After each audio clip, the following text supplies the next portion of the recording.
जय शिव शंकर, जय महादेव। आजकेर भिडियोटी खूबই গুরুত্বপূর্ণ, বিশেষ করে আমাদের মা বোনেদের জন্য। শ্রাবণ মাস শিবের প্রিয় মাস, ভক্তির মাস, পুণ্যের মাস। এই সময় যদি কিছু বিশেষ ভুল করা হয় তাহলে শুধু স্বামী সন্তান নয়, পুরো পরিবারে নেমে আসতে পারে অশেষ দারিদ্রতা ও অশান্তি। তাই আজ আমরা আলোচনা করব সেই তিনটি প্রধান কাজ যা শ্রাবণ মাসে মহিলাদের একেবারেই করা উচিত নয়। ভিডিওটি শেষ পর্যন্ত শুনুন, কারণ শুধু সমস্যা নয়, এর সমাধান বা প্রতিকারও বলবো। কেন শ্রাবণ মাস এত গুরুত্বপূর্ণ? শ্রাবণ মাস বা শ্রাবণ মাসকে বলা হয় শিবের মাস। কথিত আছে সমুদ্র মন্থনের সময় যখন মহাবিষ হলাহল বেরিয়েছিল, তখন সেই বিষ নিজের গলায় ধারণ করেছিলেন স্বয়ং মহাদেব। সেই ঘটনার স্মরণে এই মাস জুড়েই শিবের পুজো হয়, উপবাস হয়, রুদ্র অভিষেক হয়।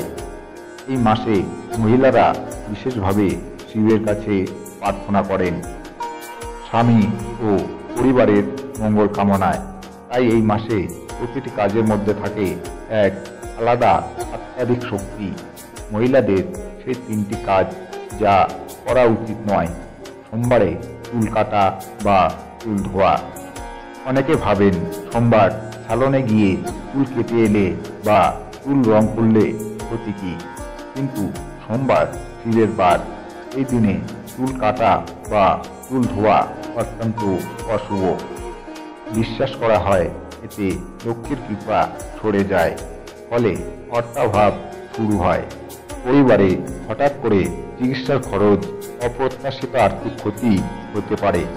আরও বলা হয় মেয়েদের তুলে থাকে এক ধরনের জ্যোতি বা শক্তি, যা সোমবার ধোয়া বা কেটে ফেলার মাধ্যমে নষ্ট হয়। প্রতিকার: যদি জরুরি কারণে সোমবার চুল ধুতে হয় তবে আগে শিবকে প্রণাম করে ওম নমঃ শিবায় মন্ত্রটি অন্তত 108 বার জপ করুন। রাগ বা ঝগড়া করা, বিশেষ করে পরিবারের পুরুষ সদস্যের সঙ্গে শ্রাবণ মাসে শিব যেমন শীতল, তেমনি আমাদেরও চেষ্টা করতে হবে মন শান্ত রাখার। এ সময় রাগ করলে, ঝগড়া করলে শিবের কৃপা কমে যায়, সংসারে অশান্তি হয়, যা সরাসরি আর্থিক ক্ষতির কারণ হয়।